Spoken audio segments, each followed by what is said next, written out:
ating pong kaibigan. Tanggapin po natin ang mensahe po na para po sa atin sa umagang ito na mula sa kanyang tagapagsalita na gagamitin mula sa Panginoon, ang ating pong pastora mula sa Hong Kong, Pastora Sonia Marcos. Praise the Lord. Isa pong mapagpalang bagong umaga po sa ating lahat. So bago po ihayag ang kanyang banal na salita, samahan po ninyo ako sa maikling panalangin. Tunay nga po, Diyos, dakila at makapangyarihan, na patuloy na kumikilos sa buhay ng bawat isa. Maging sa mga salita mo, O God, na aming nga pong pag-aaralan sa umagang ito, dalangin ko patuloy na mangusap ka sa bawat puso. Banal na Espiritu, salamat din po sa inyong presensya sa pangalan ni Jesus. Amen. Praise the Lord. Purihin po ang Panginoon. At tayo po ay pinagsama-sama sa umagang ito. Kaya kung nakahanda na po tayo, buksan po natin ang ating mga Bible in the book of Ezekiel 18 verse 32. Iyan po yung text po natin sa umagang ito. Sabi po dyan sa Ezekiel 18 verse 32, "For I take no pleasure in the death of anyone, declares the sovereign Lord. Repent and live." So dito makikita po natin na tunay po na ang Diyos na makapangyarihan, ang Diyos na lumalang sa ating lahat, ay hindi po niya nais na ang bawat isa sa atin ay mawala sa mundong ito na walang Diyos sa kanyang buhay. Dahil ang nais ng Panginoon, mawala man po tayo, makamtan natin ang pagpapala, especially ang buhay na walang hanggan. So, ang sabi po niya dyan, repent and live. Magsisi upang mabuhay. So, salamat kay Lord dahil sa umagang ito, mapapakinggan natin ang kanyang banal na salita. So, our topic this morning, it is about things that are not pleasing in the sight of God. Yun po yung ating pag-uusapan. Yung mga bagay-bagay na hindi po nakakalugod sa mata ng Panginoon. So, tingnan po natin sa kanyang banal na salita, ano po ba yung mga bagay-bagay na hindi pala nakakalugod sa mata ng Panginoon? Ang alam po natin, yun lamang gagawa tayo ng labag sa batas. Hindi lamang po yun, mga kapatid. Dahil it's one of us, sabi nga natin, isinilang tayo sa mundong ito na isang makasalanan. So all of us, we need to repent. Kailangan po nating magsisi. So tingnan po natin, ano nga ba yung mga bagay-bagay na hindi po nakakalugod sa mata ng Diyos na ginagawa ng tao na minsan unaware po tayo. Ang alam natin okay lang, pero yun pala ay hindi siya nakakalugod sa mata ng Panginoon. Number 1 po na ating pag-uusapan, ito yung tinatawag na idolatry. Idolatry. No?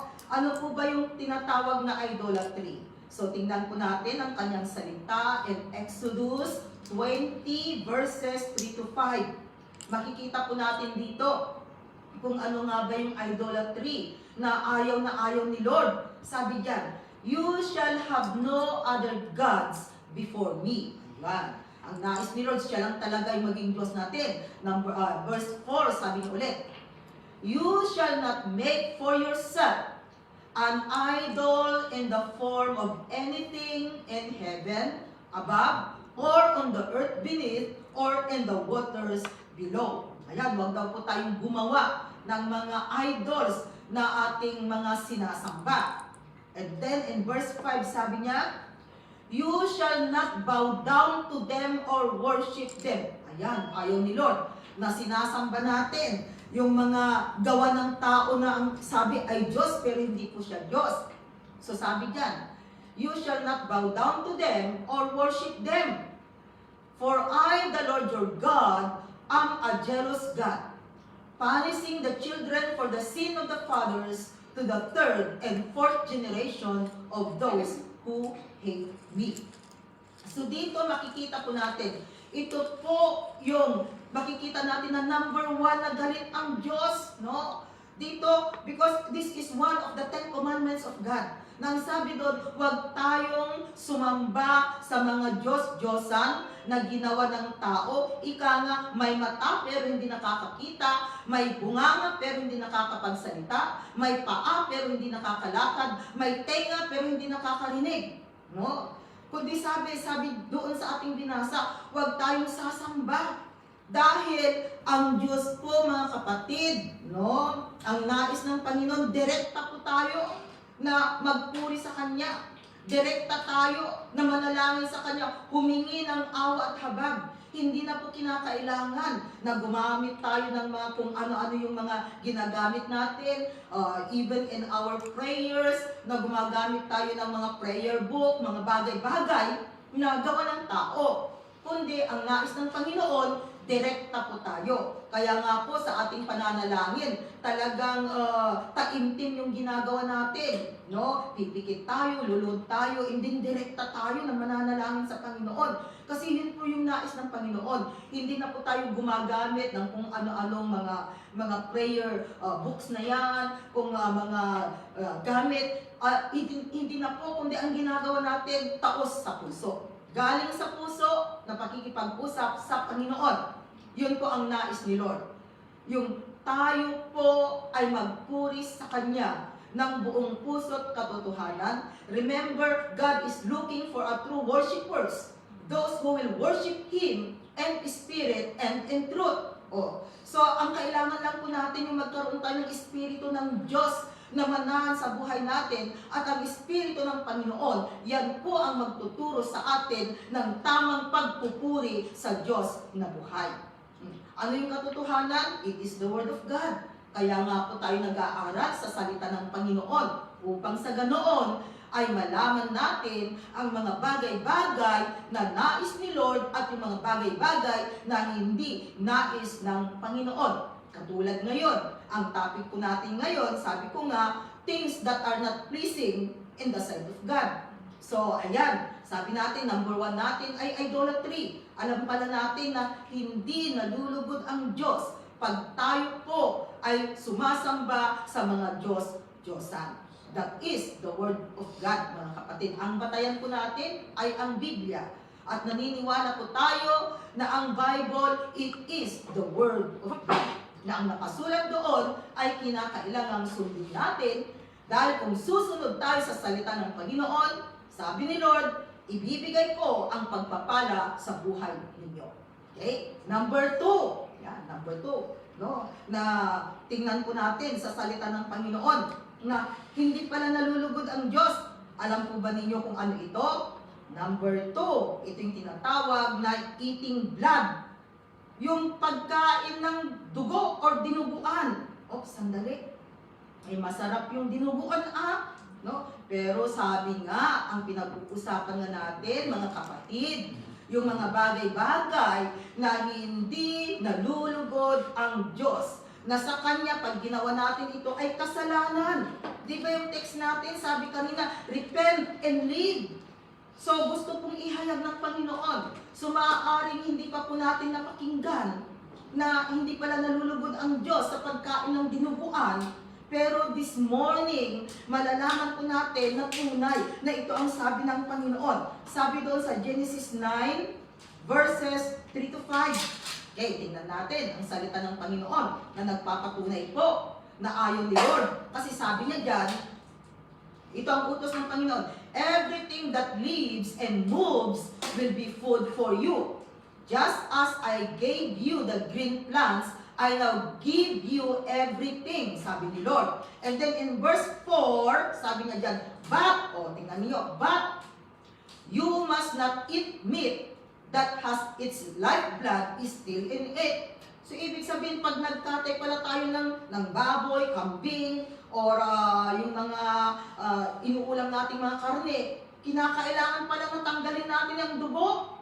Ayan nakasulat po, but you must not eat meat that has its lifeblood is still in it. Kinakailangan tanggalin po yun. And then sabi dun sa verse 5, okay, and for your lifeblood, I will surely demand an accounting. Accountable po tayo. Huhusgahan po tayo ng Panginoon. I will demand an accounting from every animal, and from each man too, I will demand an accounting for the life of his fellow men. So dito makikita po natin mga kapatid na ang Panginoon ay ayaw po niya na tayo ay gagawa ng hindi angkop sa Kanya. So yung pagkain ng dinuguan, maaaring some of us, napakinggan natin noon na hindi sila kumakain ng dinuguan. Totoo pala. Ako nga rin noon, nung hindi pa po ako naniniwala sa salita ng Panginoon, masarap kaya. But you know, when I come to know the Word of God, na yan pala ay hindi nakakalugod sa Panginoon. So, wala na. Pag nakakita na ako parang yung bang ayaw mo na talagang kainin, there is something. Kasi nga, gusto mong sumunod sa utos ng Panginoon. Kaya mga kapatid, baka naman sinasabi ninyo, naku, nasa Old Testament naman yung binasa mo, Pastora. O, patunayan po natin, in the New Testament, nandun din po mga kapatid. And Acts 15 verse 20. Sinasabi rin sa New Testament, Acts 15 verse 20. Ang sabi ko doon, instead, we should write to them, telling them to abstain from food polluted by idols, from sexual immorality, from the meat of strangled animals, and from blood. O, tignan po ninyo, napakaliwanag. Pwede po nating kainin lahat except blood. Ang dami naman pong pagkain, mga kapatid. Kung yun lamang blood yung hindi natin kakainin, mabubuhay pa tayo. Yun lang naman pinagbabawal ng Panginoon. So, naka-ready po ba tayo na sundin? Kasi yun po yung sabi sa kanyang salita. Pwede po nating kainin lahat-lahat except blood. Dahil yan po ay talagang mula pa lamang ay ayaw na ng Panginoon at sinabihan na po niya ang mga tao na huwag silang kakain ng dugo. Kaya mga kapatid, no, sana sundin po natin ang salita ng Panginoon. Kasi ito po ang salita ng Panginoon na nais po niya na sundin ng bawat isa. Kaya pag nalaman na po natin, no, dapat we need to put it in action. Kasi iyan po yung sinasabi sa kanyang salita. O, kanina, idolatry. Ngayon, yung pagkain ng dinuguan. O, pati yung mga bagay na yan. Talagang galit na galit po ang Panginoon. Hindi po nais ng Panginoon na ginagawa rin po natin ang mga bagay na yan. At ang pangatlo po na pag-uusapan natin, ito yung tinatawag na pride. Yung mapagmataas. Kasi kung tayo po ay mapagmataas, dadalhin po niya tayo sa kapahamakan, mga kapatid. Dadalhin po niya tayo sa kapahamakan. Kinakailangan po na mamuhay po tayo sa mundong ito ng may pagpapakumbaba.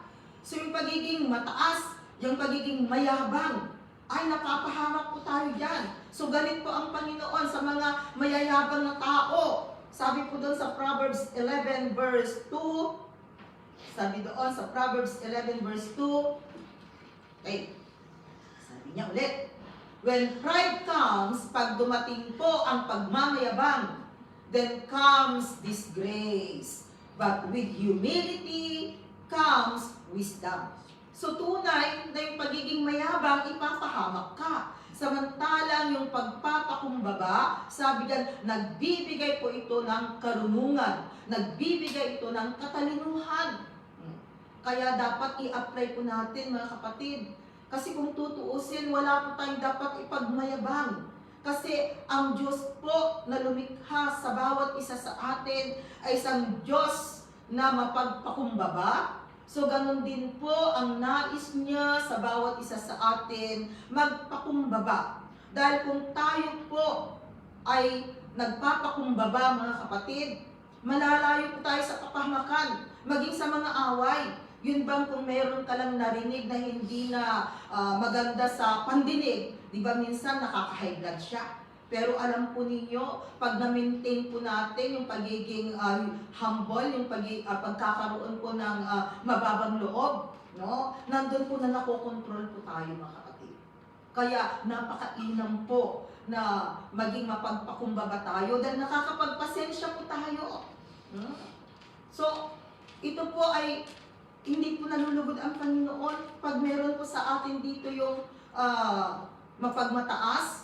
Other term po sa ating mga Pilipino, pag sinabing mapagmataas, uy naku, mahangin yan. O, pag sinabing mahangin ka, ibig sabihin, mapagmataas ka, mayabang ka. No, yun yung other term ng hindi nagpapakumbaba, mga kapatid. Sabi rin doon sa James 4 verse 10, tingnan ulit natin. Sinasabihan po tayo ng Panginoon na ito po dapat yung gawin natin. Humble yourselves before the Lord, and He will lift you up. O tingnan po ninyo, kung tayo ay nagpapakumbaba sa mata ng Diyos, sa ating mga kapwa, mga kapatid, itataas po tayo ng Panginoon. Yan ang kanyang pangako. Kaya napakainam po at napakaganda kung ang bawat isa po sa atin ay sanayin natin na tayo ay maging mapagpakumbaba. Dahil dadalhin po niya tayo sa kabutihan, mga kapatid, compare sa mapagmataas. So ito po yung nais ng Panginoon, na ang bawat isa sa atin ay mapagpakumbaba. Kahit na nandyan po kayo, mga kapatid, i-apply po natin. Saan mang lugar po tayo, i-apply po natin ang pagiging mapagpakumbaba. Dahil sabi diyan, kung tayo po ay maging mapagpakumbaba, itataas tayo ng Panginoon. Kakampi natin ang Diyos. Di ba ang sarap isipin na ang kakampi mo ay ang Panginoon? So yan po yung ginagawa, mga kapatid, pag tayo po ay nagpapakumbaba. Okay, pang-apat natin. Pang-apat natin, ito yung tinatawag na lying. Oh, lying. Pagsasabi ng hindi totoo. Pagsisinungaling, ika nga. Yung ugaling yan, galit din ang Panginoon. Because you know, the father of sinungaling ay si Satanas. O, kaya kung nagsisinungaling ka, ang tatay mo ay si Satanas. Dahil ang Diyos ay hindi po sinungaling. Dahil ang Diyos ay totoo at tapat. So, nais din po ng Panginoon na ang bawat isa sa atin ay makapamuhay po tayo sa mundong ito ng may katotohanan. Katotohanan, mga kapatid. And remember, the truth will set us free. Pinapalaya po tayo ng katotohanan.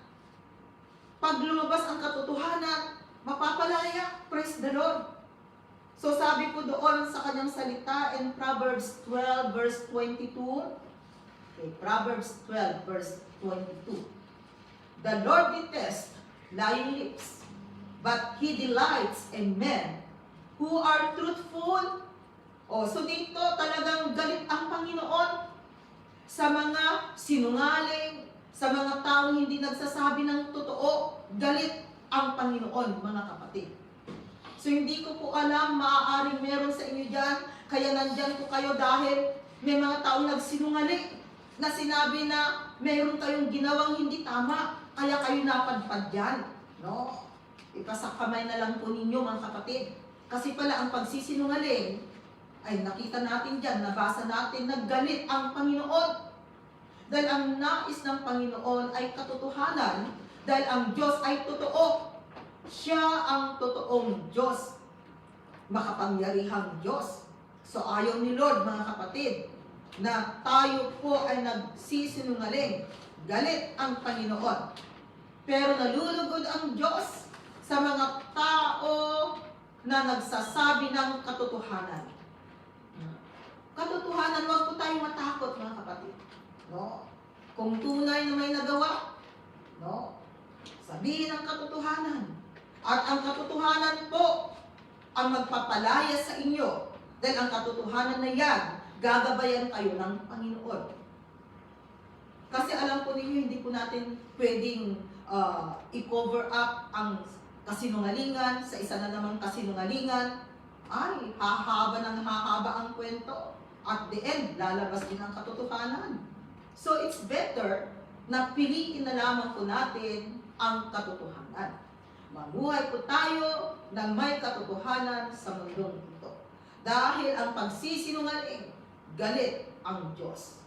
Pero kung tayo po ay namumuhay ng may katotohanan, gagabayan po tayo at pagpapalain ng Panginoon.